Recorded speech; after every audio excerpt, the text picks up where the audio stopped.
This video is brought to you by ChipperCash. Hey guys, it's Sal here, and in this video I'll be talking about the new early 2020 Infinix device that comes with a pop-up camera.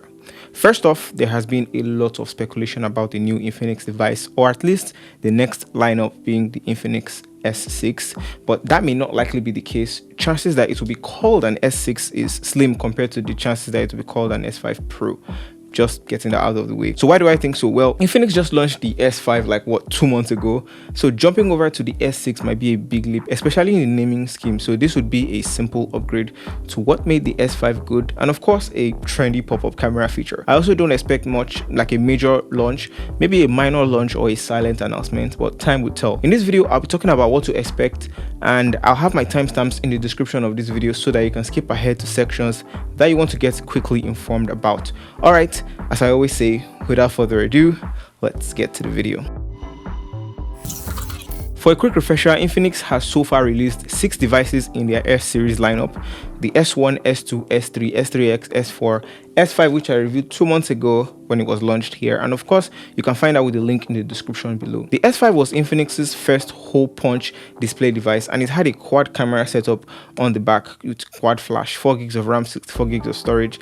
That was the version I had, and it cost me 53,000 naira. They also made a 6 GB RAM and 128 GB of storage version for 62,500 naira. And what is this new S5 Pro all about? A major feature of this new Infinix device that we're about to see would be, of course, having an all-screen display, pretty much the same aspect ratio as the 6.6 inch that we had on the S5, but not without any distraction in front like with the punch hole camera. I wouldn't be too keen on getting a 1080p display on this device. I'll probably keep it at 720p, but an AMOLED this time maybe. Please, Infinix, give us a 1080p AMOLED display, please. Well, a major reason why I think we may not get a 1080p display but a 720p one is because it's still in the S5 lineup. And if you've watched my S5 review, again linked below, you will know that the S5 Lite, which was a smaller version, has a 720p display. They all have 720p displays. So now it's more like a completed trio: S5 Lite, S5, and S5 Pro, sort of like the iPhone 11, 11 Pro, and 11 Pro Max.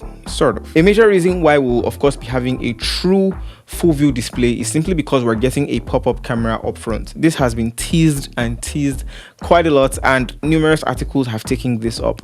Yes, we'll be getting our first Infinix pop-up camera on the right side if you look at it from the front, or the left side if you look at it from the back. The next thing would be, of course, color options.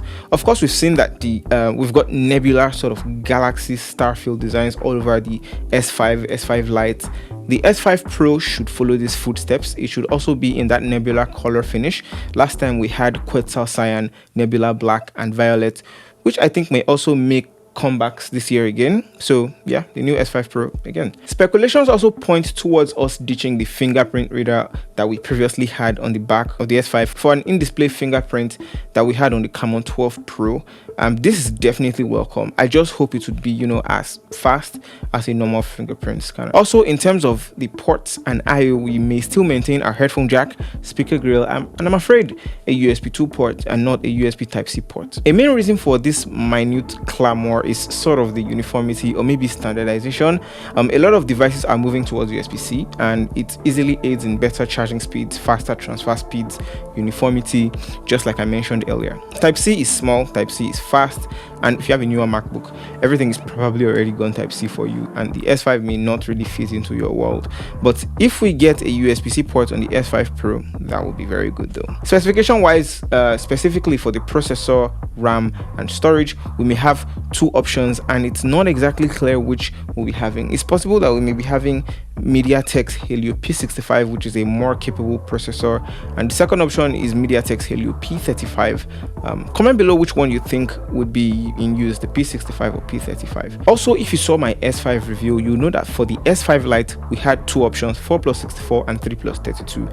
This is the same thing in the case of the S5. We'll have 2 options, 4 gig RAM, 64 gig storage, 60 gram, 128 gig storage. In my speculations, we're definitely going to be seeing some matching S5 storage and RAM versions having 128 gigabytes. So 128 gigabytes will be interesting. It will be something to look forward to. Hopefully it doesn't exceed the 65 to 7,000 naira mark. I'm guessing 58 to 68,000 naira. As far as the battery, I don't know if Infinix has any trick up their sleeves to introduce a 5,000 milliamp hour battery, but my best bet is a 4,000 milliamp hour battery. And in terms of operating systems, we might be looking at Android 10 for good measure, but then again, it's sort of 50-50 chance between that and Android 9. Cameras will remain the same in my opinion, and we should have that pop-up camera up front, 32 megapixel here, so it should be 32 megapixels. Speculations also say it may be 16 megapixels, which in my opinion will be quite a downgrade to what we'll be getting. On the back, however, we may just be getting a similar alternative to what we had on the Redmi Note 8. So why do I say that? Well, this is the first time we may be getting a 48 megapixel sensor on an Infinix device. In hierarchy, as I always check it, we should have a 48 megapixel sensor, 5 megapixel wide angle, 2 megapixel depth sensor, and 2 megapixels for VGA or for low light, which is also a similar feature that we had on the S5. So basically, it's just, a slight build upon. Also, guys, because of that transient connection, we'll definitely see Tecno coming up with a pop-up camera device, and this is just the way the S5 sort of pays homage to the Camon 12 Air, which came out from Tecno. Before I conclude, guys, none of these are yet to be confirmed. I have reached out, but I haven't gotten any information yet from Infinix. But you guys could just go ahead on Twitter or Instagram, and I'll display my handles right here. I'll be dropping more updates. You guys can chat me up there. Also, guys, this video was brought to you by ChipperCash, which is pretty much the cheapest way to send and receive money locally and internationally. First off, ChipperCash lets you send and receive money for free across Ghana, Kenya, Uganda, Rwanda, and Tanzania. So if you're in any of these countries or you have relatives there, this is a pretty interesting option for you. They let you send money to any Nigerian bank account with no transfer charges, which is quite insane, and they help you save 3% on airtime. So ChipperCash is available on iOS and the Play Store. I'll leave a link to where you can get the app in the description, and make sure you use my link below, and you'll be supporting the channel as well. Okay, so as far as the launch date, Infinix maintains that it should be this quarter, maybe this month actually, this January, but we'll see how that goes. Hopefully it's not just a new S5 with a pop-up camera. All right, I'm also seeing similar traits on the Infinix Hot 9, but that's a discussion for another day.